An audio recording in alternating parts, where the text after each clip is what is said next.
Muy buenas tardes a todos. Bienvenidos una vez más a estos talks, esta vez en formato Roundtable. Es la primera vez que desde el Global Legal Tech Hub hacemos y organizamos una sesión de este tipo. Para hacerlo posible, hoy nos acompaña José María Fernández, uno de nuestros mejores y más queridos periodistas especializados en Legal Tech, que va a conducir toda esta sesión. Para nosotros es un placer tenerlo con nosotros. Explicaros básicamente que el Global Legal Tech Hub lo que pretende con eventos como el de hoy es precisamente dar a conocer tendencias, algunos movimientos estratégicos que hay dentro de nuestro sector, tecnologías, y sobre todo lo que queremos es dar a conocer personas. Por eso el formato de mesa redonda es un formato que nos ha interesado muchísimo explotar y que nos interesa que conozcáis de nuestra mano, la manera en que tenemos de ver el mundo del Legal Tech. Como bien sabéis muchos y muchas, es muy abierto, es muy amplio, y por ello hoy queríamos tener una representación pues extensa de lo que sería nuestro panorama a nivel de players, ¿no? Tenemos empresas, tenemos entidades, tenemos corporaciones, tenemos startups dentro del Global Legal Tech Hub, y hoy queríamos hablar de inteligencia artificial con algunos de ellos. Sin más rodeos, el Global Legal Tech Hub es una entidad que promueve el Legal Tech en todo el mundo, que busca precisamente esa conexión entre los diferentes hubs que hay por todo el planeta, un total cerca de unos 30 que tenemos localizados por todo el planeta. Intentamos dar comunicación y que agilizar la comunicación entre todos los players de nuestro ecosistema global, de todo el planeta, y lo que intentamos precisamente es hacerlo a través de aportar valor a nuestra comunidad, ya sea en charlas en privado, como los Global Legal Tech Talks estándar que hacemos cada mes, o bien en mesas redondas abiertas como esta que estrenamos hoy. Deciros que la sesión de hoy va a durar aproximadamente una hora, que vamos a estar una primera parte hablando y conociendo a nuestros participantes, y en la segunda parte podréis formular preguntas. Hemos abierto evidentemente la plataforma para que podáis preguntar lo que no tengáis, lo que queráis, bueno, lo que queráis aprender en el día de hoy. Y esta sesión está siendo grabada y la publicaremos en abierto, seguramente parcelada, para que toda la comunidad del Legal Tech a nivel mundial la pueda escuchar. Sin más rodeos, José María, me gustaría que me acompañaras. No sé si... Perfecto. Bienvenido, gracias por aceptar nuestra invitación. Es un placer tenerte aquí con nosotros, que nos acompañes y que puedas moderar esta primera mesa redonda, que creo que va a ser muy sencilla y muy potente. Así que, sin más, te dejo para que presentes a todos los participantes y nos vemos al final, que también me gustará estar en la fase de cierre para dar un broche, ¿no?, a esta sesión de hoy. Os dejo, apago cámara, todo vuestro. Pues muchas gracias, Albert. Para mí realmente es todo un honor moderar esta primera mesa redonda de una iniciativa tan estimulante como el Global Legal José María, Tech Hub. no te oímos. Yo como mínimo no sé si el resto te pueden oír, pero yo creo que tengo algún problema de audio. No sé si el resto lo podéis oír. Sí, Albert, nosotros le oímos. ¿Sí? Sí, ¿Me oís, no? Sí, Entonces, se oye, ¿todo? perfecto. Muy bien.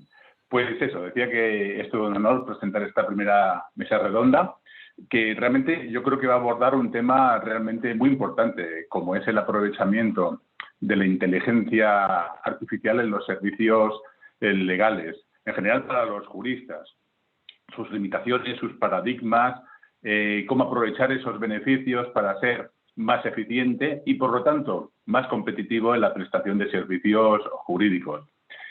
Os diré que lo que más me gusta de esta mesa redonda es que se han elegido a tres intervinientes, tres ponentes, que no solo son fantásticos, muy buenos, sino que además tienen un perfil como muy transversal, con lo cual van a ofrecer tres perspectivas realmente diferentes sobre este tema.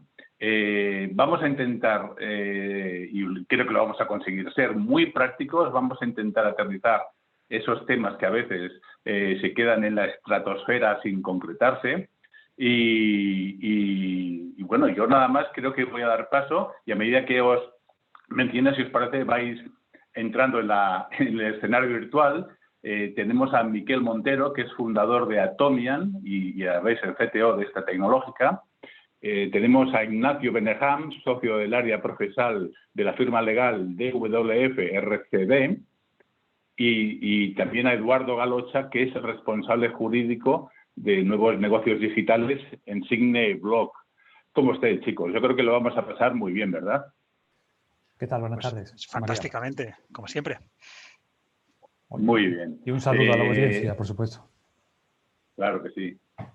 Mira, vamos a empezar con Miquel, si no me equivoco, como primer turno, pero antes quería lanzar una idea, un par de ideas, y luego le lanzo el turno a Miquel. Van a ser intervenciones muy cortas, muy intensas, y sobre esa idea luego vais a opinar el resto, si os parece.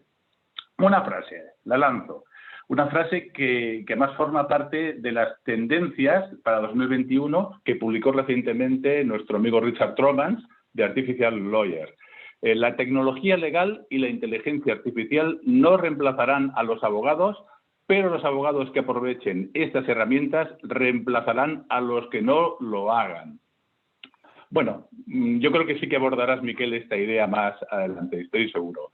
Otra frase que nos regaló Laura Urquizu, que es la CEO de Redpoints y además presidenta de Global Legal Tech Hub, es una frase también sobre tendencias en nuestra guía Legal Tech de Derecho Práctico.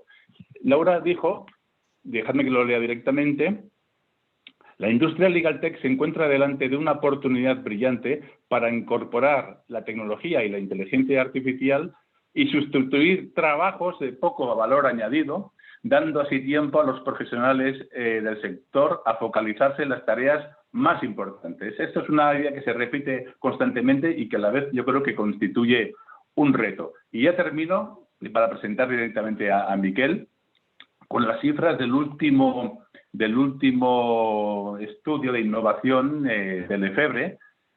Lo podéis consultar, por supuesto, está abierto. Es un manual, además, muy interesante, que ofrece dos cifras, no sé, muy significativas, ¿no? Por ejemplo, en términos de innovación, nos muestra que el nivel de concienciación, de implicación activa de esa innovación en las firmas es, digamos, inversamente proporcional al tamaño de las firmas. Cuanto a las firmas, directamente proporcional en este caso, ¿no? Cuanto a las firmas más pequeñas, menos concienciación de innovar tienen, ¿no? Y lo mismo ocurre un poquito con el desconocimiento de nuevos modelos tecnológicos como la inteligencia artificial, metodologías ágiles, Big Data, e incluso, aunque no tenga que ver directamente con lo que vamos a hablar, del tema de ciberseguridad, donde los despachos realmente se la juegan. El grado de desconocimiento de esas nuevas tecnologías es también directamente proporcional, en este caso inversamente proporcional al tamaño de la firma. Cuanto más pequeña es la firma, mayor es el grado de desconocimiento. Esto supone una obviedad, pero bueno, realmente es un tema que hay que poner encima de la mesa. Porque Miquel, ¿cómo estás, Miquel? Muy bien. Hoy sí que vamos a hablar de muchas cosas, pero también yo creo que vamos a hablar tanto de grandes despachos como de asesorías jurídicas, pero también despachos pequeños y medianos, porque al fin y al cabo todos se ven afectados por esta situación, ¿verdad? Bueno, es lo que decías antes, es decir, si los grandes están concienciados de introducir tecnologías en general, no solo inteligencia artificial, sino tecnologías, serán mucho más competitivos que los pequeños, y los pequeños, si quieren llegar, pues tendrán que utilizar herramientas. Lo que pasa es que muy a menudo grandes proyectos que sufragan los grandes despachos no se los pueden permitir los pequeños. Entonces, se trata de paquetizar productos que estén al alcance de todos. Miquel, yo, si me permites, y recordar una frase tuya, si te parece, una frase tuya que me recuerda mucho a la tendencia que hemos dicho que parecía el de Artificial Lawyer, ¿no? Tu frase es la siguiente: aquellos despachos que no aprovechen la innovación y la tecnología para sacar el mayor rendimiento al conocimiento albergado en su documentación, que es el tesoro del jurista, corren el riesgo de no ser sostenibles en un futuro próximo. Es un paralelismo muy interesante. Yo entiendo, Miquel, que una tecnología como Atomian se tiene que convertir no en proveedor de tecnología para despachos y asesorías jurídicas, sino realmente en un socio, en un aliado, en un cómplice necesario en ese sentido, ¿no? Nos gustaría que nos hablara un poquito no solo del origen de Atomian, sino también cómo la tecnología que desarrolláis ayuda, pero de manera muy específica, muy concreta, a todo ese abanico de perfiles jurídicos. Vale, te lo intento cuadrar en un discurso no muy largo, pero con unos cuantos argumentos. Y quiero empezar por la inteligencia artificial. Es decir, incluso antes de Atomian. Aunque Atomian es un proyecto que se ha desarrollado tecnológicamente durante muchos años. La inteligencia artificial es un campo que viene ya de bastantes décadas, en concreto de la década de los 50, y ha ido transformándose.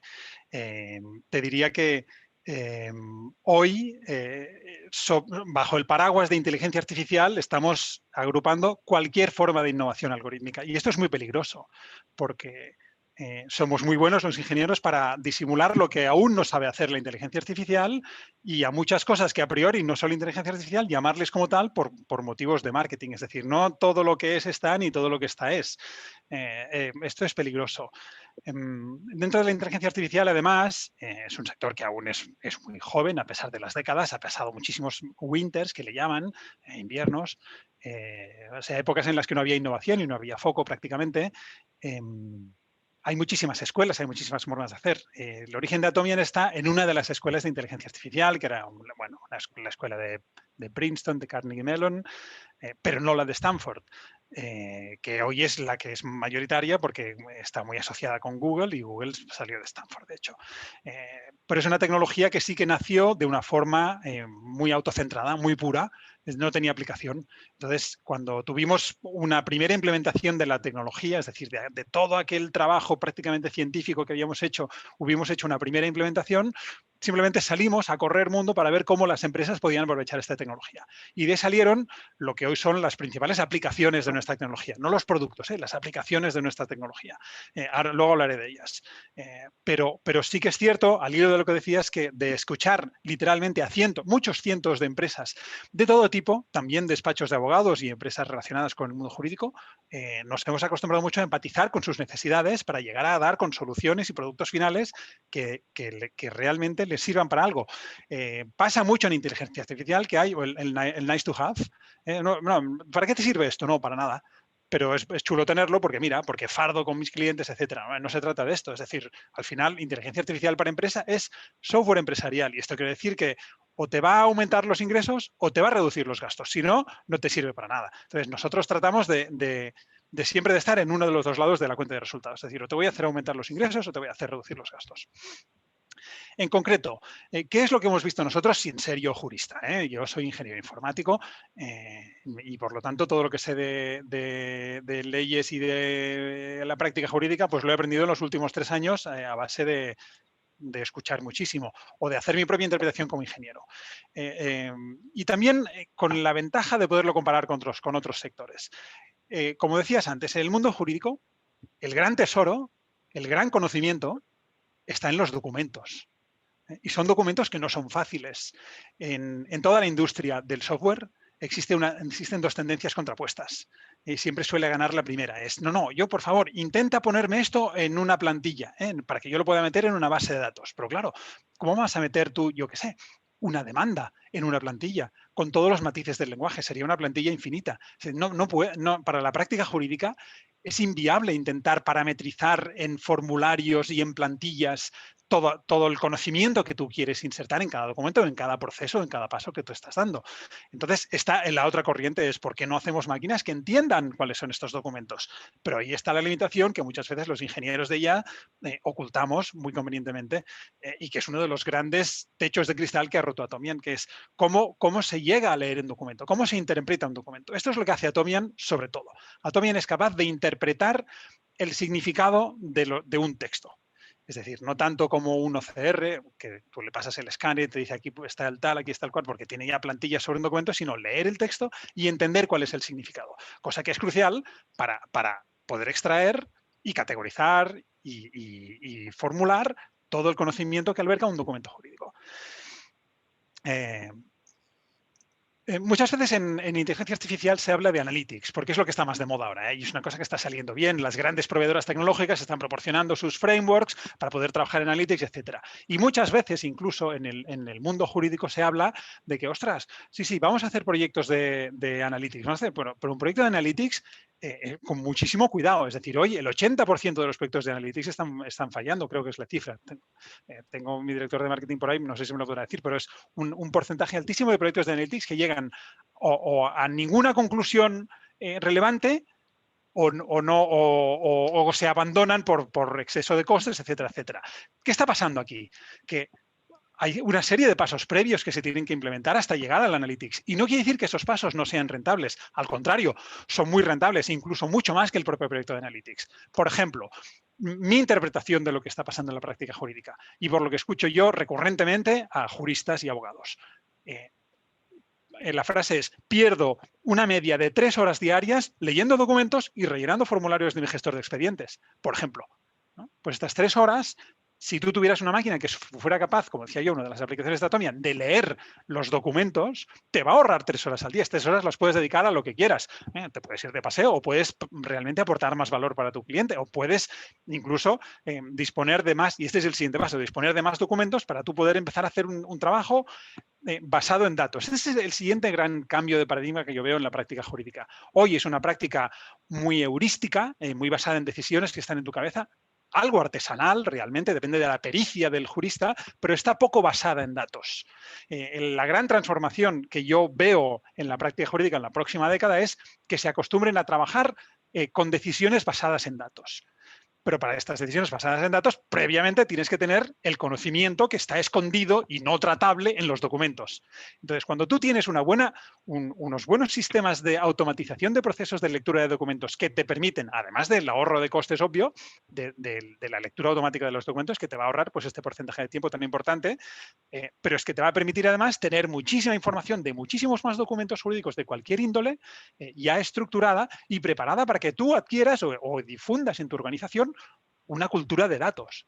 Es decir, en la práctica jurídica, introducir la cultura de la democratización del dato es fundamental para lo siguiente. Entonces, lo siguiente ya puedes hacer un proyecto de Analytics. Esto es como yo veo más o menos las 3 grandes fases de cómo un despacho de abogados o una empresa de servicios jurídicos en general tiene que ir introduciendo la inteligencia artificial en su día a día. Primero, lee los documentos y automatiza procesos. Vas a ahorrar mucho coste. Luego, acostúmbrate a tener una organización que tome decisiones basadas en datos. Y luego ya vendrán los analytics. ¿Qué es analytics? Puede ser predictivo. Es un ejemplo que alguno de los presentes me ha comentado alguna vez. Si yo pudiera decir, mira, para este tipo de casos y este juez, yo te recomiendo que pactes. Porque en el 58% de las veces pactar ha salido mejor o ha fallado en contra de la parte contraria, por tanto te interesa más pactar. Este tipo de cosas son transformadoras para la práctica, pero claro, hace falta un trayecto muy largo, que es lo que decía yo, hasta poder llegar a estas conclusiones analíticas, digamos. ¿Vale? Yo, José María, si te parece lo dejo aquí. Luego entro más en la rueda, pero es que si no, no dejaré tiempo para Ignacio y para Eduardo. Perfecto. No, de todas formas, no te vayas, porque yo quería preguntarle justamente a Ignacio, como decíamos, Ignacio, socio del área procesal de WF RCB, Rosat Costa Durán, antes. ¿Cómo estás, Ignacio? Muy bien, gracias. Al hilo de lo que decía Miquel, y antes de abordar vuestra relación y en qué tareas puede ayudar una empresa de este tipo, ¿cómo tiene que ser la relación entre el jurista y el tecnólogo, según cómo es? Hablar del mismo idioma, conocer, chapurrear, por ejemplo, conceptos tecnológicos. ¿Cuál es el reto de los juristas para trabajar a la perfección con este tipo de profesionales? Yo creo que trabajar con este tipo de profesionales para nosotros es difícil. En primer lugar, quería agradeceros tanto a Global Legal Tech Hub como a Atomian, la organización de esta charla, y haberme invitado a participar. Y respecto a lo que decías, la relación es difícil. Nosotros vivimos en una profesión que es una profesión que, sea por vanidad o sea por historia, pensamos que es una profesión eminentemente humanista, eminentemente creativa, y pensamos que eso de las estructuras, los flujos, los procesos, pues todo eso queda allende de lo que es el trabajo del abogado puro. Y por lo tanto,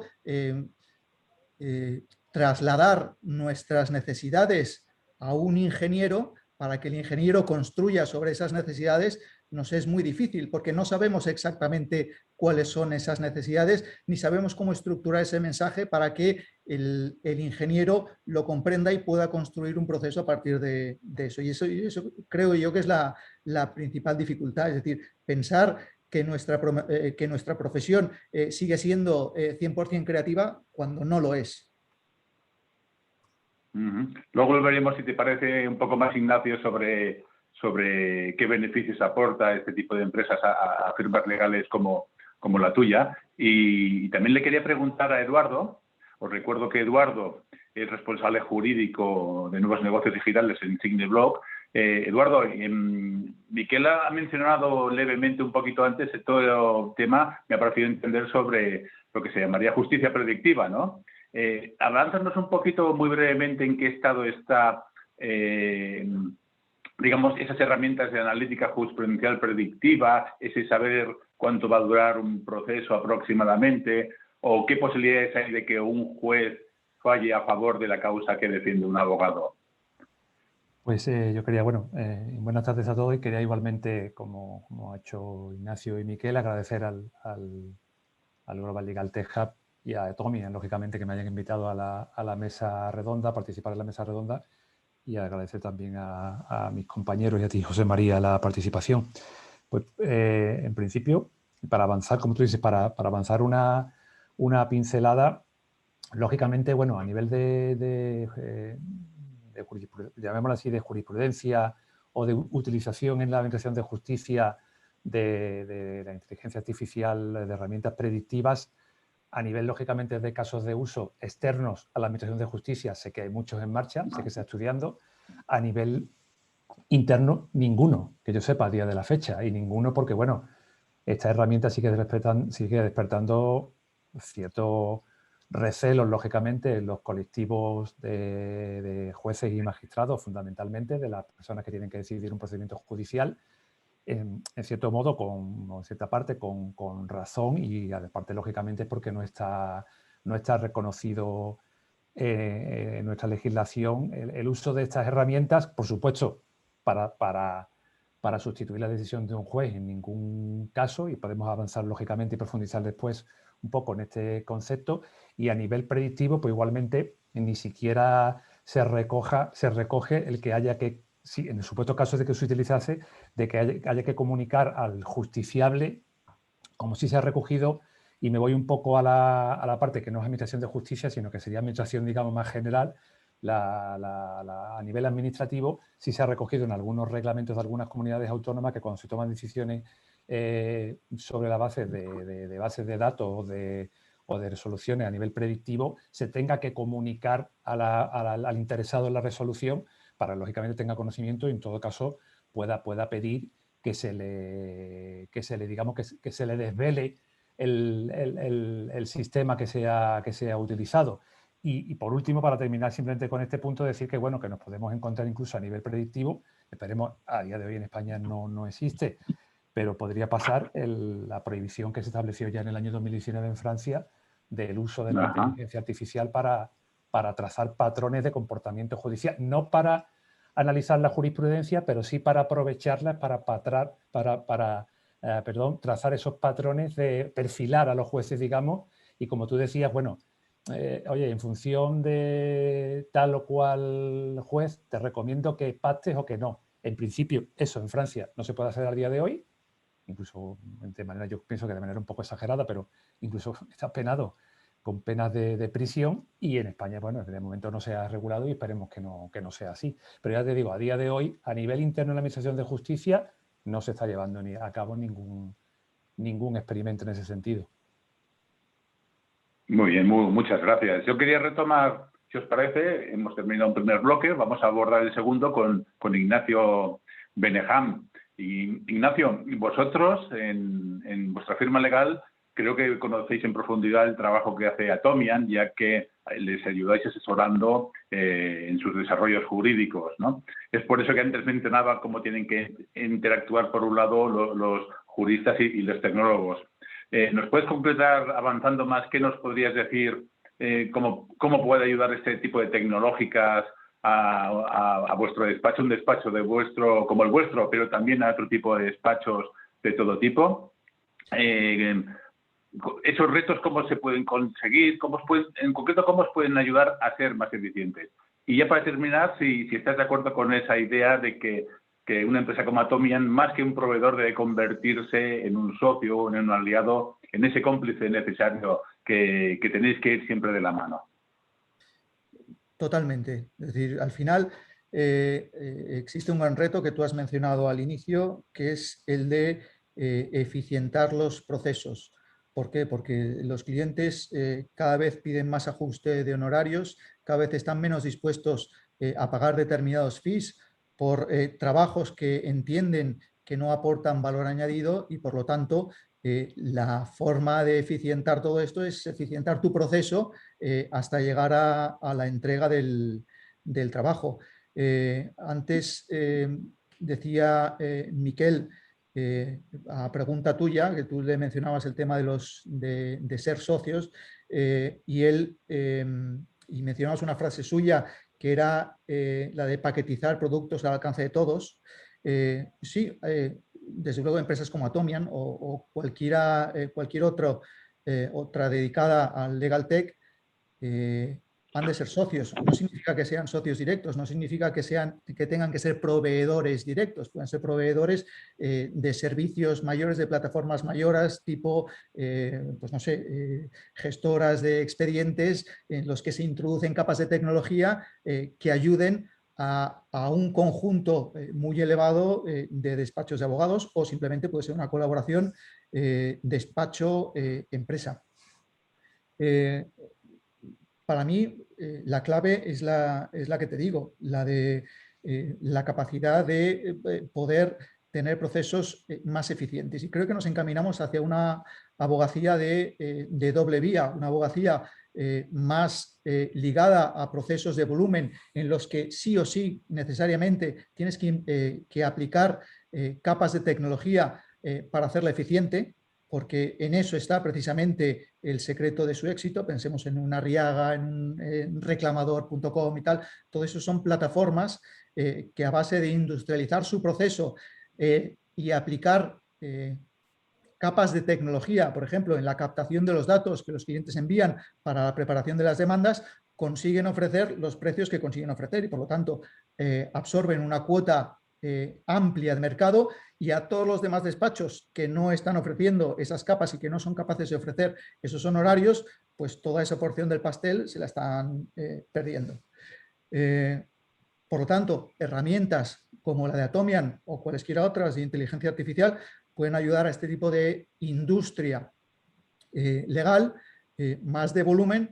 Por ejemplo, si tienen que hacer una due diligence de una cartera de inmuebles que determinado fondo quiere comprar a Sareb, por ejemplo, la capacidad que puede otorgar una herramienta como la de Atomian, por ejemplo, o cualesquiera otras, de leer la nota simple, extraer los datos necesarios para hacer la due diligence de todas esas notas simples, la capacidad de estructurar esos datos y después, aplicando otra capa de tecnología, la capacidad de analizarlos, pues hombre, eso puede ayudar muchísimo a ahorrar horas de trabajo de abogados dedicados a eso.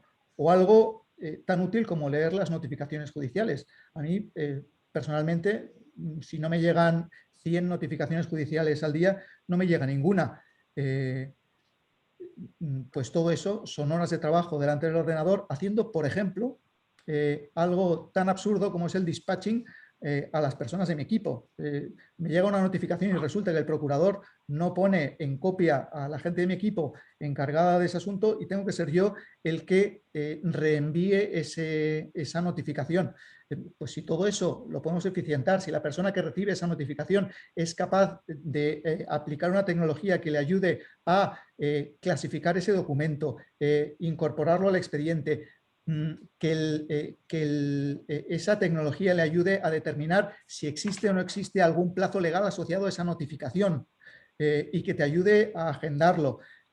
La implementación de procesos automáticos en cuanto te llega una resolución o te llega una sentencia y que el sistema sea capaz de decirte cuál es el siguiente paso necesario que debes dar para evitar, por ejemplo, errores humanos que se dan, pues eso puede ayudar muchísimo. O la creación de órdenes de trabajo automatizadas en cuanto te llega una notificación de convocatoria a una subasta. O, por ejemplo, la codificación del hito en concreto del proceso en el que estás en cuanto te llega una notificación judicial. Si te llega una notificación de convocatoria de subasta, tú si eso eres capaz de entender que eso es una notificación de convocatoria de subasta y el sistema lo aplica a una codificación determinada, tú puedes saber en función de la codificación de todos tus expedientes en qué situación está cada uno de ellos y en qué situación está toda tu cartera global. Y eso, por ejemplo, puede tener mucha incidencia para el cálculo contable del work in progress. Oiga, ¿cuánto tengo yo devengado en toda esta cartera de asuntos y cuánto me queda por devengar de trabajo y cuánto tengo de honorarios devengados y por lo tanto eso es un activo que tengo ahí esperando a poder ser facturado? Pues eso son cuestiones muy importantes, pero también decía Miquel, no, es que eso hay una segunda parte que es la de ayudar a tomar decisiones. Pensemos en asesorías jurídicas de entidades financieras, de aseguradoras, de empresas de telefonía, de empresas eléctricas cuyos contratos tienen unas condiciones generales que están sometidas a la lupa de múltiples clientes y de múltiples abogados. Pues si esas asesorías jurídicas son capaces de implementar una capa de tecnología que, por ejemplo, leyendo resoluciones diarias publicadas en Zendog, que es la base de datos del propio Consejo General del Poder Judicial de resoluciones judiciales, es capaz de crear alarmas, mapas de calor sobre juzgados más proclives o menos proclives a declarar nula una determinada cláusula, son capaces de detectar riesgos respecto a unas determinadas cláusulas que pueden estar en sus contratos o no, son capaces de analizar sus propios contratos, que probablemente tendrá contratos de hace 10 años que no están escaneados, que no están OCReados o que aun estando escaneados y OCReados, sus datos no están estructurados, no han pasado a ninguna base de datos que contenga todo lo que tengo en todos los expedientes, en todos los contratos, perdón, pues con ese análisis tú eres capaz de anticiparte, ofrecer cambios de cláusulas a los clientes, ofrecer acuerdos transaccionales antes de que se inicie una tendencia litigadora en tu contra, puedes evaluar los riesgos asociados a tus contratos, puedes proponer provisiones contables respecto a esos determinados riesgos y por lo tanto te da un valor añadido que sería imposible alcanzar si no tuvieras estructurados todos esos datos. La pregunta, creo, es, ¿y de todo ese proceso, dónde estamos ahora mismo? Que es una pregunta que yo no sé responder porque en mi condición de mero abogado eso se lo dejo a Miquel y por lo tanto antes Miquel decía, aquí hay muchos winters. Ahí. La cuestión es, ¿en qué estamos? ¿En winter is coming o summer is coming? ¿Estamos en winter o en summer? No. ¿Cuándo llegaremos a esa situación? ¿Y qué podemos esperar de la tecnología que hay a día de hoy? Verano mediterráneo is coming. Sí, porque esta vez, bueno, quiero pensar que no estamos solos, que hay más empresas que nos ayudarán a que salga el sol o que el sol suba más, pero nosotros estamos en camino de resolver muchísimos de los retos que que tú has comentado, la lectura de notas simples del registro de la propiedad, la lectura de notificaciones judiciales, la lectura de contratos, es el siguiente proyecto que abordamos. Y cada vez vamos más rápido leyendo, cada vez Atomian entiende más, cada vez Atomian es más jurista, por tanto va más rápido entendiendo. A pesar de todo, yo cada vez que te escucho, Ignacio, tengo la sensación de que me llevo la mochila llena de deberes.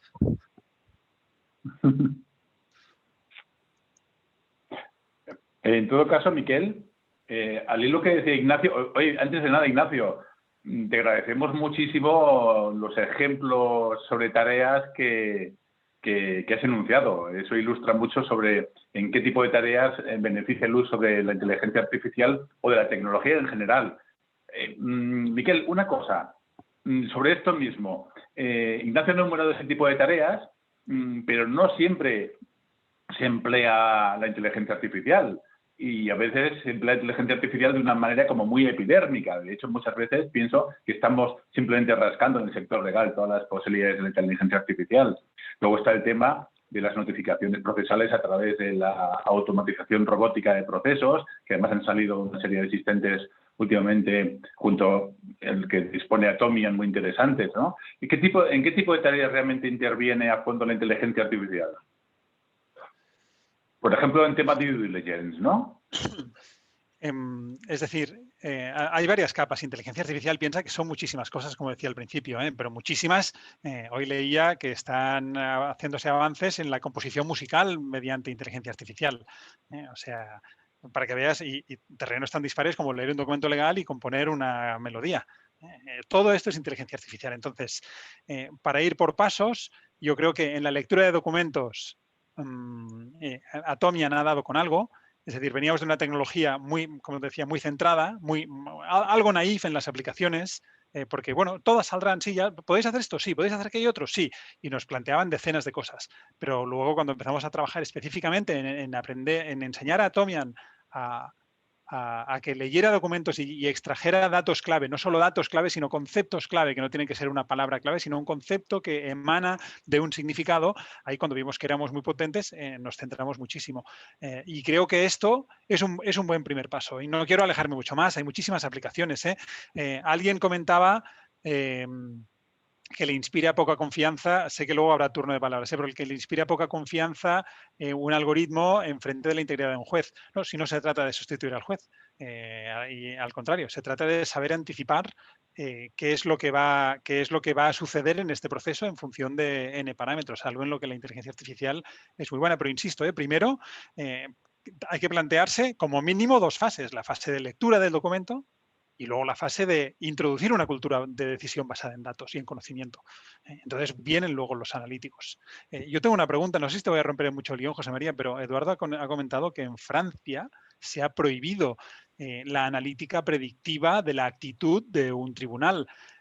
Mi pregunta es, y también muy naif, ¿cómo se prohíbe esto? Ya, lógicamente, la prohibición de poder hacerlo, lógicamente, yo creo que es inviable llevarla a cabo. Lo que sí se prohíbe como mínimo es comercializar herramientas, entiendo, herramientas de ese tipo, que hagan ese tipo de predicciones. A nivel interno, se me ocurre algún ejemplo. Imagínate que, y no quiero decir que eso vaya a ser así, pero por poner un ejemplo que tenemos conocido, vosotros desarrolláis una herramienta que Ignacio la utiliza y nadie lo sabe y nadie se entera. Lógicamente, se podrían perfilar a esos jueces, a los jueces que fueran, ¿no?, a nivel del territorio nacional o de cualquier de territorio determinado dentro de España, por ejemplo. Pero no se podría comercializar esa herramienta si tuviésemos una prohibición como la francesa, porque claro, sí que puedes utilizar la herramienta para analizar la jurisprudencia y para decir, bueno, en determinados territorios, tribunales y tal, son más proclives, como decía Ignacio a través de los mapas de calor y tal, adoptar una serie de jurisprudencia más favorable o no al tema de anular determinadas cláusulas abusivas. Pero eso, ¿cómo lo deslindas? ¿Cómo lo diferencias del perfilado del juez concreto? Porque evidentemente cada tribunal tiene un juez o una jueza, un magistrado o una magistrada con nombre y apellido y todo el mundo lo va a acabar sabiendo, ¿no? Con lo cual es difícil, pero yo entiendo que la prohibición se concretaría en no poder comercializar ese tipo de herramientas. Pero al final, es decir, en la cabeza disculpa Ignacio, en la cabeza de un abogado que ya esté muy bregado en luchas, oye, este juez ya lo conozco.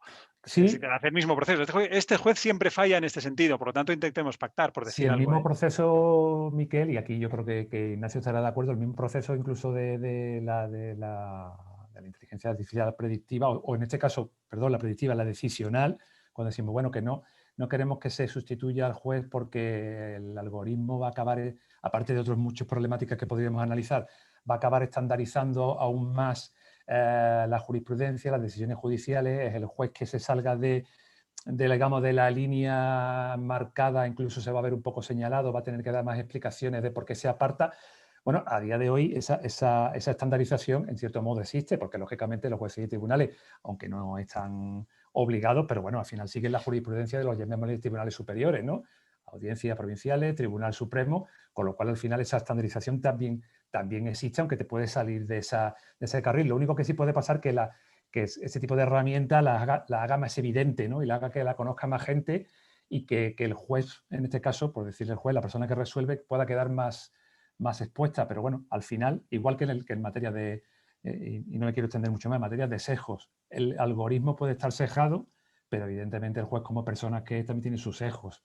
Lo único que, bueno, que por nuestra legislación, lógicamente, nuestra Constitución, nuestra legislación dice que los jueces son los que dictan las resoluciones y se supone que por su formación profesional tiene que ser capaz al menos de llegar a ver o de llegar a apartar ese sesgo que pueda tener como persona a la hora de dictar una resolución, y de la otra manera estaríamos trasladando los sesgos que puedan tener los algoritmos a la persona que los programa, que en este caso no es la encargada por parte de la Constitución y de la Ley Orgánica del Poder Judicial de dictar la resolución. Simplemente se trasladaría de persona al sesgo, pero al final, ya digo, el juez como persona que es los tiene.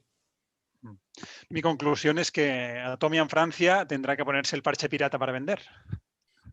A día de hoy, desgraciadamente, yo pienso que desgraciadamente, porque al final esto es una cosa que acabará, esto es como cuando, si me permitís el símil, bueno, cuando se empiezan a abrir agujeros, digamos, en una piscina de goma, ¿no? Y empiezas a poner los dedos, ¿no? Al final no tienes dedos y se acaba saliendo el agua, pues esto acabará saliendo y se acabará utilizando, pero bueno, de momento se ha puesto ese parche, por lo menos a día de hoy, por el legislativo francés, pero que no le veo demasiado recorrido. Por mi parte, a mí, por un lado, me encantaría tener perfilaciones de jueces. Por al final tenemos la ilusión romántica de que en las conclusiones los jueces nos escuchan y somos capaces de influir en su decisión, que muchas veces no es así. Pero bueno, en la medida que haya un pequeño resquicio, pues hombre, conocer pues, qué tipo de personalidad o qué tipo de impresiones puede tener un juez, pues en eso puede ayudar. Y en cuanto a la digamos, automatización de la justicia, al final yo entiendo que la tecnología debe ser una herramienta, no debe ser un fin en sí mismo. Y mientras esa herramienta acabe estando controlada por el juez, pues puede ser una herramienta que llegue más o menos lejos, pero al final el control jurisdiccional siempre debería estar en manos no solo de un humano, sino de un humano formado y acreditado como son los jueces. Bueno, tenemos que seguir, si os parece, un tema apasionante que podría ser perfectamente una futura mesa redonda del Global Legal Tech Hub, ¿eh? Eso está clarísimo. Eduardo, seguimos contigo ahora.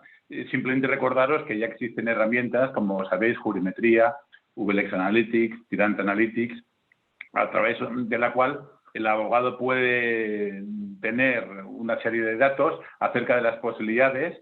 Es estadística, pura estadística, que tiene un juez en concreto de estimar o desestimar su demanda, en base al histórico de ese mismo juez, pura estadística. E incluso los abogados también estén ahí perfilados, porque para que hice las resoluciones judiciales, y si hay plataformas que estiman el rendimiento judicial de un abogado en función de esas resoluciones judiciales. Da para mucho. Eduardo, tú tienes una dilatada experiencia dentro del sector público de la justicia. ¿Qué ha cambiado dentro de este sector y si ha cambiado algo? ¿Y cuál crees que es su futuro más próximo en cuanto a la transformación digital de la justicia? ¿Y cómo se pueden implementar o cómo se están implementando este tipo de soluciones de manera estructural. Antes de que intervengas, déjame aportar dos datos, dos informaciones. Una es un extracto de un libro editado por Tirán Leblanc llamado FinTech, RegTech y LegalTech, Fundamentos y Desafíos Regulatorios, en la cual el abogado Ricardo Oliva identifica una serie de beneficios que voy a resumir, y permitirme que lo lea directamente para respetar al autor. Por ejemplo, agilización de la gestión de los procesos judiciales, reducción de la utilización innecesaria del papel, facilitar el seguimiento a distancia del estado de los procesos judiciales, proveer de certeza técnica a las fuentes de prueba digital, custodiar la prueba electrónica. Eduardo, ahí nos puedes hablar tú mucho. Ofrecer herramientas informáticas al juez para una mejor adopción de sus decisiones. Volvemos al tema de los datos, o anticipar eventuales escenarios y tendencias sobre decisiones judiciales futuras. Y ya antes de que empieces, tengo que nombrar el último artículo del gran gurú y admirado Richard Susskind en Times, en el que venía a decir que, bueno, sí, en un año de pandemia efectivamente hemos pasado de 20 jurisdicciones que realizan audiencias mediante vídeo, el tema de las vistas telemáticas, los juicios de 20 a 170 en todo el mundo, jurisdicciones, ¿no? Pero eso no es la panacea y que hace falta una transformación más profunda de los tribunales. Adelante, Eduardo. Pues yo, lógicamente, bueno, aparte de estar de acuerdo con Ricardo Oliva, que además es buen amigo mío, y estoy de acuerdo en todas las ventajas que él propone, como este tema, como tú dices, daría para otra mesa redonda, y veo que por la hora que tenemos ya no nos queda demasiado tiempo, voy a intentar reducir mi intervención al máximo, pero daría mucho tiempo que hablar. Y básicamente, bueno, dejar unas ideas claras, como por ejemplo que ha cambiado mucho desde la primera, digamos, ley de modernización en esta materia, que era una ley orgánica del año 2003, hasta estas últimas, como pudo ser el Real Decreto de Dictado del año pasado para adoptar medidas en materia de, digamos, de adecuación de la Administración de Justicia a la situación del COVID. Digamos que se actualizó ese Real Decreto Ley por una ley de septiembre. En ese lapso de 16, 17 años, la verdad es que, a pesar de que la Administración de Justicia tiene un proverbial retraso en actualización tecnológica en comparación con otro tipo de administraciones, ha cambiado mucho. Hablamos de notificaciones electrónicas, la presentación de escritos y demanda por vía telemática, la implantación si no completa, del expediente judicial electrónico, la utilización de medios electrónicos para la grabación de los juicios orales, antes de, lógicamente, de todas estas vistas telemáticas que se están llevando a cabo ahora desde el último año, la sustitución de la publicación en boletines en papel por los tablones de anuncios digitales, la regulación, hablaba antes Ignacio de las subastas, la regulación de las subastas para permitir las pujas electrónicas. En fin, incluso a nivel interno en los juzgados, pues bueno, se ha abandonado el reparto de asuntos en los libros, manuscritos, se hace de manera informatizada, se han mejorado los sistemas de gestión procesal, con ideas, lógicamente no conocidas a día de hoy, pero que los 8 sistemas de gestión procesal que existen en el territorio nacional, los del Ministerio, los de las comunidades autónomas con competencias transferidas, puedan interoperar, cosa que no está plenamente conseguida. Pues digo, en ese intervalo de tiempo han sido muchas las mejoras, pero bueno, digamos que mejoras dentro de lo que, si lo comparamos con otro tipo de administraciones, digamos que en tecnologías o en sectores ya poco trillados, ¿no? Un poco que otras administraciones están utilizando desde hace 10, 12 años como mínimo. Por ejemplo, Hacienda, con la dirección electrónica habilitada para recibir comunicaciones o notificaciones por los interesados, el expediente electrónico, la firma electrónica. Y eso que ahora se vende como relativamente nuevo en la Administración de Justicia, vemos que no es tan nuevo, con lo cual yo en este aspecto sí que soy un poco, difiero lo que decía Miquel de Summer is coming. Yo diría que seguimos en el invierno o en un otoño por lo menos en la Administración de Justicia, porque si todavía esto se está acabando de implementar en algunos casos, imaginaros el uso de tecnologías, digamos, más disruptivas, como puede ser la inteligencia artificial o blockchain. Aunque sí es verdad que hay algún caso que otro de uso actualmente que no nos va a dar, si acaso en el turno de preguntas lo podemos comentar. Incluso hay Canarias está siendo pionera en el uso del reconocimiento biométrico facial para las comparecencias a PUDACTA. En materia penal, el Ministerio de Justicia está colaborando con organizaciones sectoriales en el ámbito tecnológico para implementar incluso procesos de mejora de la cadena de custodia y de los datos mediante la utilización de la tecnología blockchain, por ejemplo, por citar uno de ellos, o la utilización de los medios alternativos de resolución de conflictos a través de medios online, ahora además que con la modificación o con el anteproyecto que tenemos de medidas de eficiencia procesal, se va a hacer obligatoria acudir a esos medios alternativos de resolución de conflictos como requisito de procedibilidad antes de interponer una demanda sobre un asunto. Pero bueno, como decía, la verdad es que el panorama no es muy alentador, pese a que los últimos planes que se están aprobando, sobre todo en el último año, tanto a nivel nacional como autonómico, pues sí se cita a la justicia, a la innovación tecnológica de la justicia, muchos de ellos la utilización de tecnologías como blockchain y como inteligencia artificial. Por si dar ejemplo, el del Plan de España Digital 2025, que es de julio del año pasado, el Plan Justicia 2030, que es de octubre, la Estrategia Nacional de Inteligencia Artificial, que es de diciembre, más reciente aún, incluso ya muy reciente, de este pasado mes de marzo, la Estrategia de Transformación de Euskadi y la de Administración de Justicia de Canarias, que también muy reciente, que ambas citan la utilización, incluso la de Euskadi habla como hablábamos antes, del uso de aplicaciones de inteligencia artificial para la ayuda en la toma de decisiones judiciales. Aquí sí se cita concretamente. Incluso otra serie de documentos que vienen de Europa que dan recomendaciones y que, bueno, que parece que eso nos va a llevar en ese sentido, pero claro, esto hay que aterrizarlo después. El papel todo, como se suele decir, lo soporta todo y hay que acabar aterrizándolo en iniciativas concretas. Ejemplos que ya os digo no nos hacen confiar demasiado. Bueno, pues la primera, como os digo, la primera decisión un poco es este anteproyecto de ley de medida de eficiencia procesal que se aprobó en diciembre por el Ministerio de Justicia, en diciembre de este año pasado, que pretende la reforma un poco integral de las leyes de procedimiento y de la ley TIC, digamos, la ley de tecnologías de la Administración de Justicia, que es la ley 18/2011, que es la que arbitra el uso de este tipo de sistemas a modo como las leyes 39 y 40 de procedimiento administrativo y de régimen del sector público lo hacen para la Administración General del Estado, esta para la de Justicia. Pues se limita a hablar de un poco lo de siempre. La autenticación electrónica, el expediente electrónico, el documento electrónico, los CSV y tal, pero ni una sola mención a las tecnologías como la que venimos hablando, como la inteligencia artificial. Igualmente me salgo de la Administración de Justicia el muy reciente reglamento de 30 de marzo, reglamento, digamos, de las leyes estas que os decía, 39 y 40, que son las de procedimiento administrativo, se ha reglamentado la actuación y funcionamiento del sector público en esta materia e igualmente no se hace una sola mención a este tipo de tecnologías. Bueno, con lo cual, evidentemente, aunque digamos que la intención existe, parece ser en ese tipo de grandes planes y estrategias, a la hora de aterrizarlo en la normativa concreta que lo tiene que regular, pues los dos primeros ejemplos que os pongo, que son muy recientes, ni siquiera se tocan. Esperemos, lógicamente, y es mi idea que lógicamente esta tendencia tendrá que acabar terminando, porque si no la administración, en este caso la de justicia, cualquier otra, pues se quedará absolutamente obsoleta, y la de justicia es verdad que muchas veces se dice que vive en el siglo XIX, pero evidentemente no saldríamos de ahí nunca, ¿no?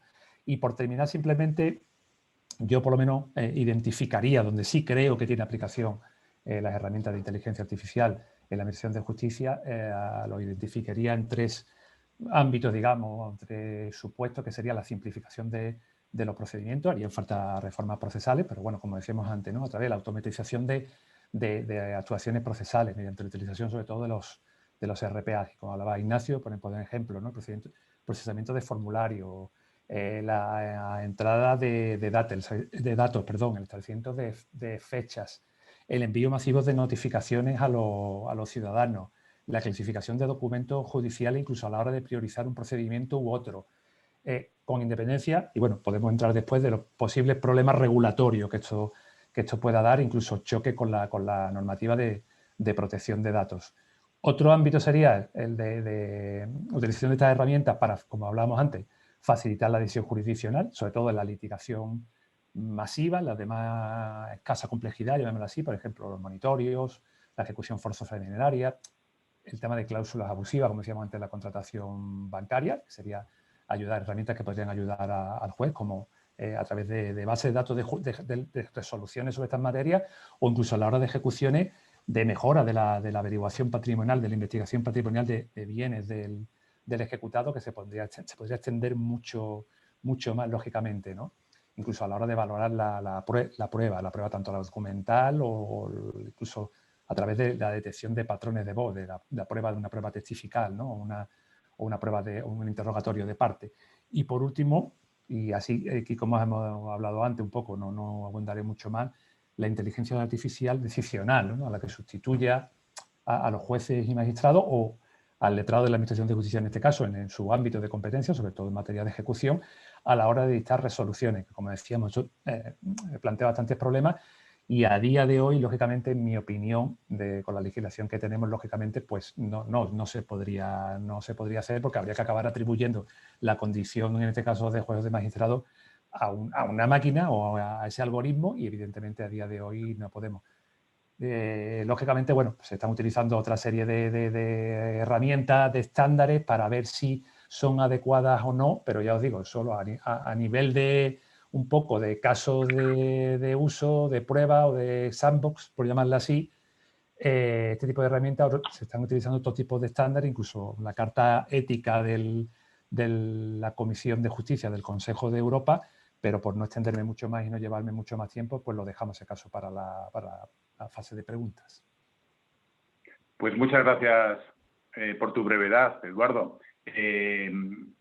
Os voy a ser muy sincero, vamos fatal de tiempo, lo que demuestra una vez más que soy un desastre como moderador.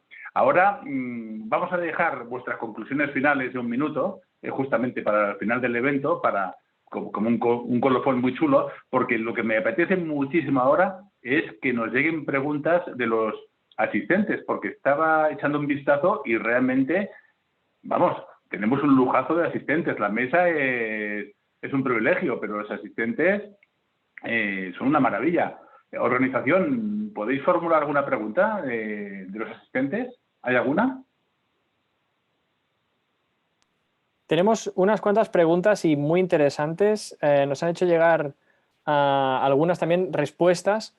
Comentaban, por ejemplo, que una de las soluciones posiblemente podría venir a través de Francesc Muñoz. Nos comentaba que una de las soluciones que podemos tener precisamente para el problema que se suscita en Francia podría ser el tema del anonimizado de sentencias, ¿no? Así como de las extracciones parciales de información, ¿no? Que al final nos dieran esa información básica, ¿no? Sin darnos toda la información que generaría esos sesgos, ¿no? que hablábamos. Muy interesante. También, como nos han ido pasando preguntas por interior, tenemos varios chats abiertos, también nos comentaban sobre el futuro plausible, ¿no? de la Administración de Justicia en España, que como bien apuntaba Eduardo, podía ir en 3 frentes, ¿no? También esa pregunta creo que ha quedado bastante respondida. También apuntaban que hay soluciones que podían ser interesantes de conocer y darlas a conocer, ¿no? Una pregunta precisamente que le hacían a Eduardo era Fernanda Borges. Comentaba que en Leon M, Legal Online Mediation, están trabajando en un sistema que les gustaría presentarte y que pudierais hablar. Precisamente estas charlas sirven para esto, para que nos podamos encontrar players, ¿no? Y nos podamos hacer preguntas, retos y cuestiones. Y dejamos abierto este chat general para que puedan hacer preguntas, y voy también a pasaros otras preguntas que llegan, por ejemplo, desde LinkedIn, ¿no? Preguntaban, por ejemplo, a nivel vuestro, Ignacio, como despacho, ¿cómo veis la gestión de expedientes y sobre todo cómo va a afectar a la parte, dijéramos, básica de equipos? O sea, esa estructura, ¿no? De gran despacho donde tienes una parte de becarios o podríamos decir trabajadores del derecho que aún están en formación, ¿no? Que trabajan en una parte estructural baja con un perfil técnico muchas veces muy cualificado, pero que están haciendo trabajos de poco valor. Después, unos juniors, ¿no? Que ya están aportando más valor a sus decisiones. Por último, unos seniors y unos socios, ¿no? Estas estructuras, ¿cómo creéis que en un despacho como el vuestro afecta la tecnología a estas estructuras? Si eso las va a perpetuar o las va a modificar. Ignacio, todo tuyo.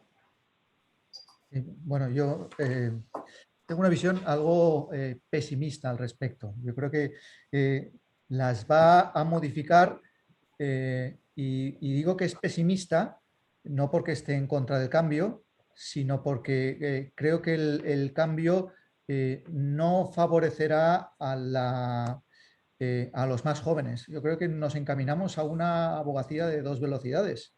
La abogacía del que tenga los datos y la experiencia, y la abogacía del que se dedique a gestionar básicamente.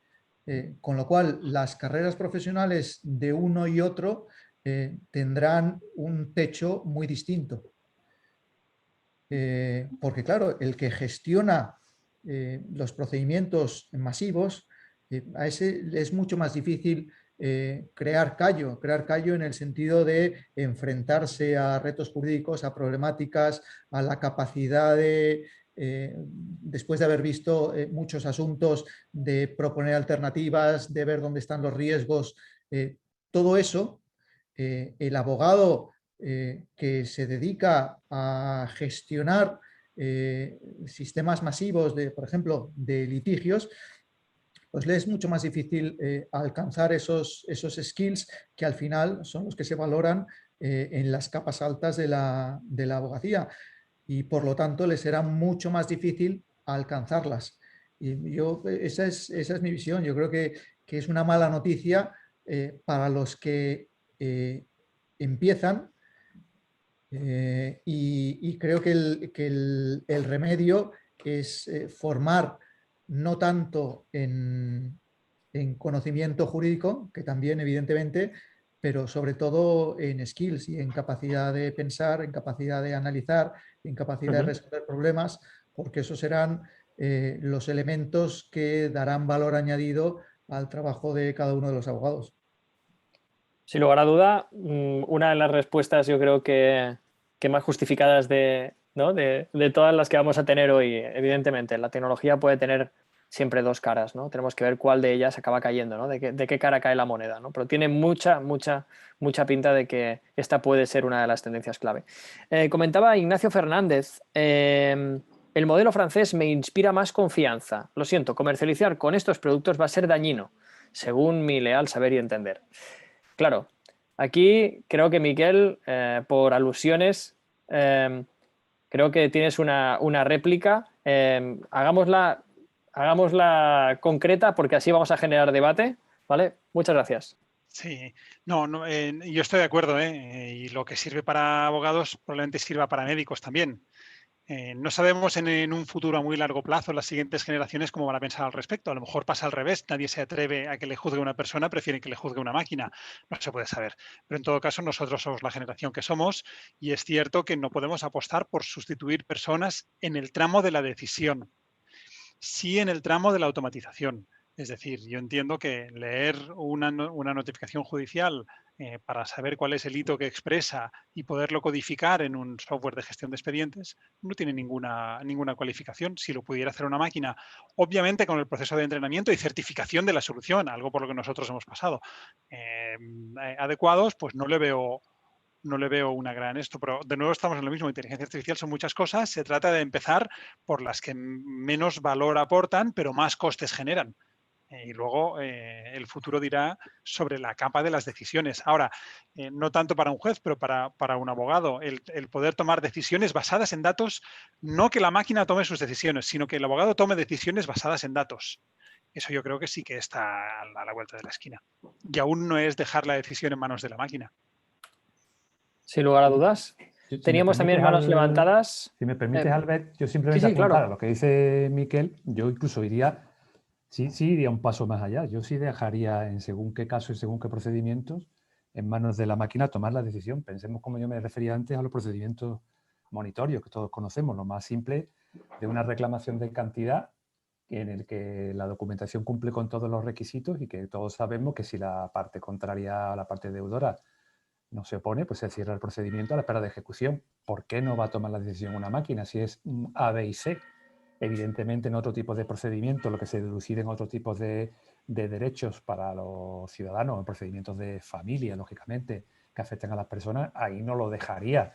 Pero en este tipo de procedimientos yo creo que no hay por mi parte no habría ningún tipo de problema, pienso. Bueno, abundando en tu respuesta, máxime cuando quien ha entrenado a la máquina para tomar esas decisiones es una persona y por lo tanto la ha entrenado a su criterio. Es decir, no te viene entrenada por otro para el caso de las decisiones, ¿eh? Tenemos más preguntas y algunas opiniones también, algunos proyectos que también son interesantes y que nos van poniendo las preguntas y las respuestas en el chat de preguntas y respuestas. Pregunta de Fernando Larripa, pregunta, y creo que esta es para Eduardo, ¿cómo juegan los principios procesales, como por ejemplo el de defensa, en un juicio frente a la automatización de procesos? Pregunta técnica y yo creo que muy adecuada.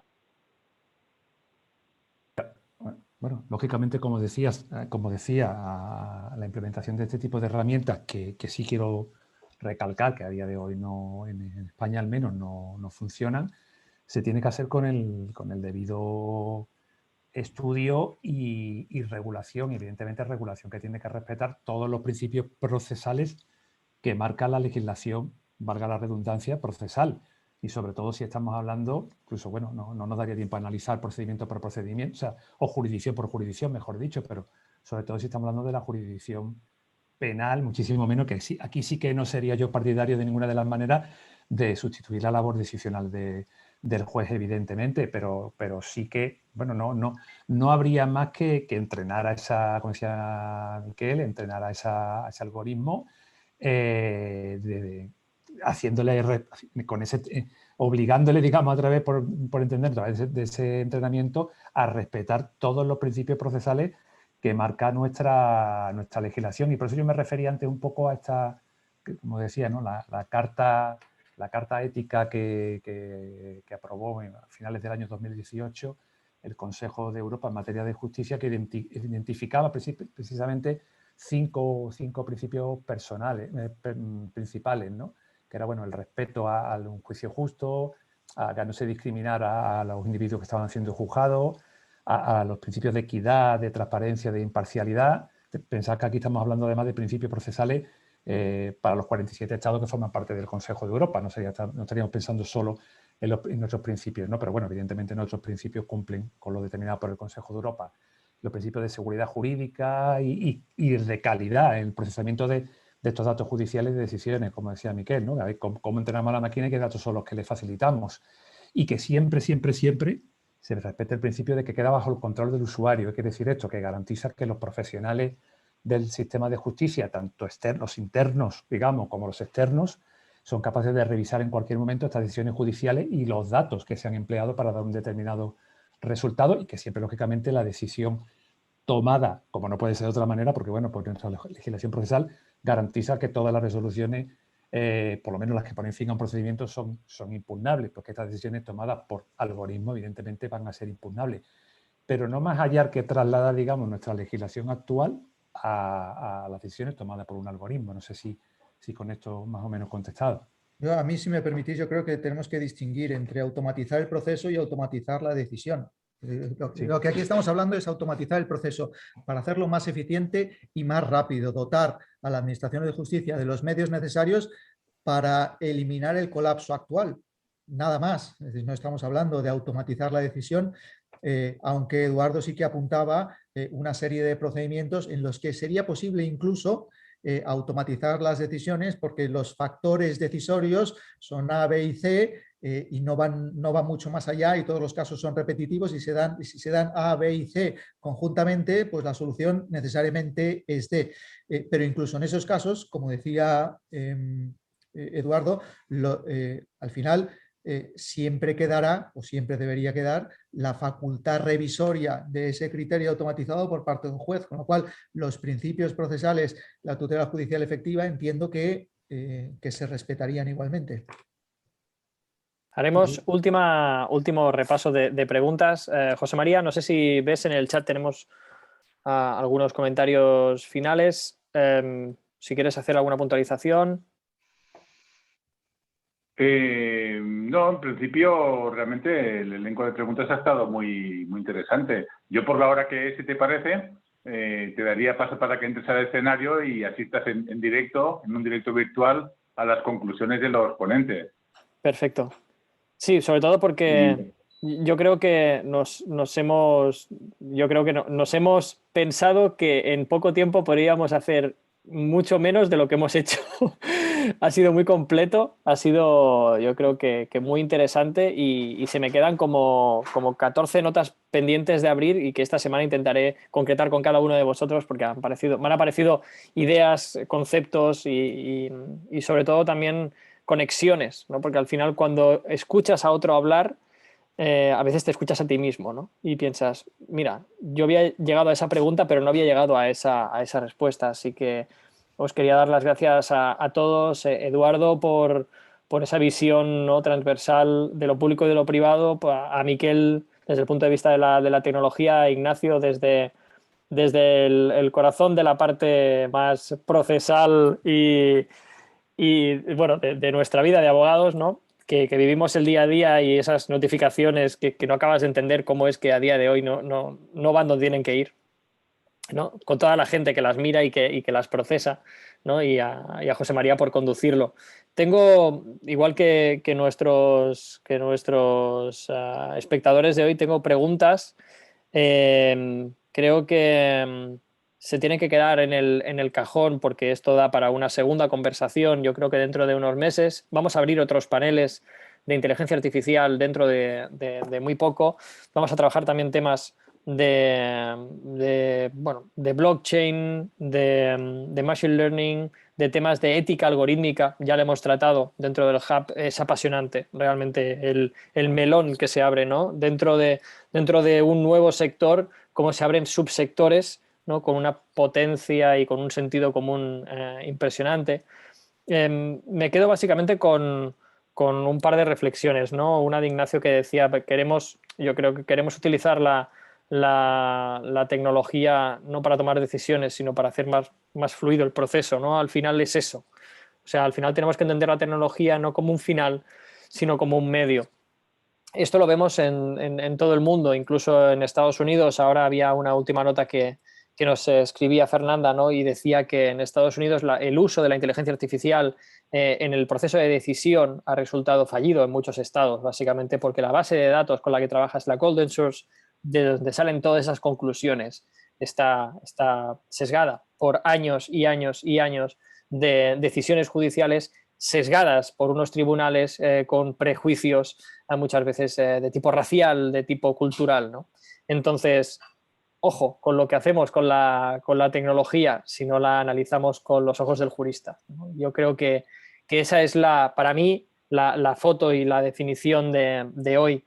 Deciros a todos los más de 70 asistentes que hemos tenido en total, porque tenemos la verdad es que tenemos mucha rotación de la gente que entra en la primera parte, en la segunda, por eso siempre decimos a los ponentes, ¿no?, intentemos ser ágiles porque vamos a intentar que toda la comunidad se quede con trozos de gran valor, ¿no? Yo creo que hoy lo hemos conseguido. Os quiero felicitar a todos por esta charla. Daros la bienvenida. Ya sois más miembros del Hub, un poquito más.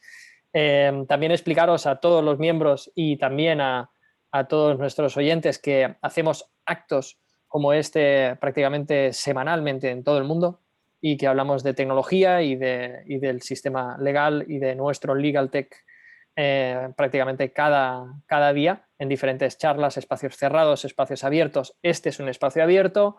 Vamos a repetir la experiencia porque ha sido muy enriquecedora para todos.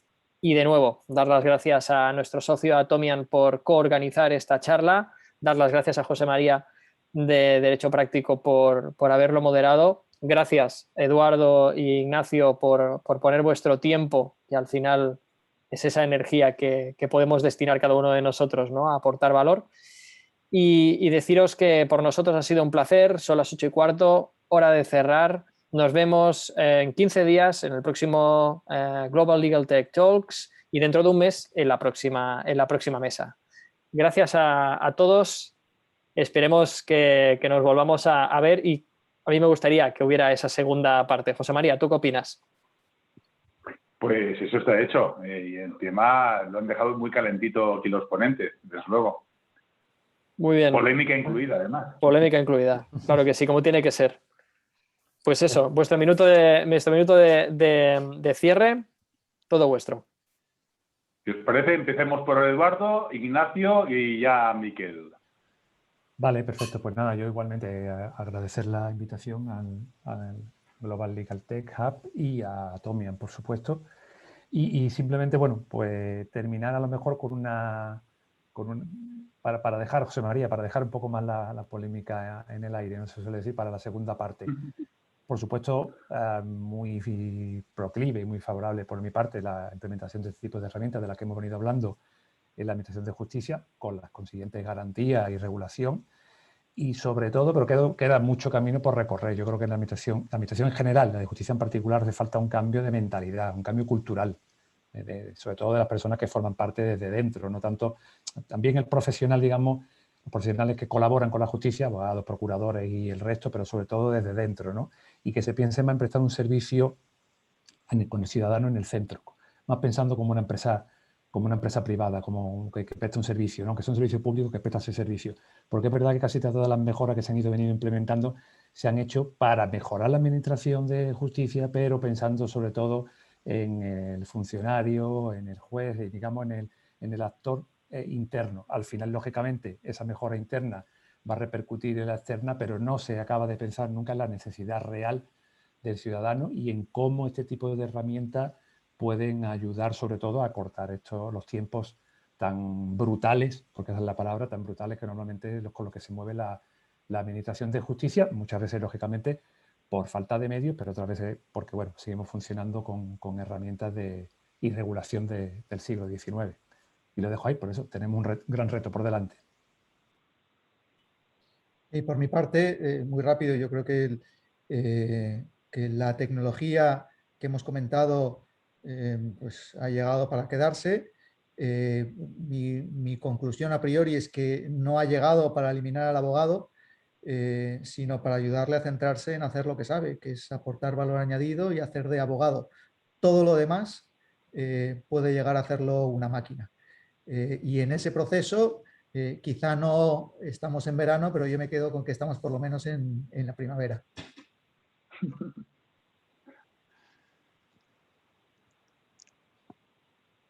Miquel.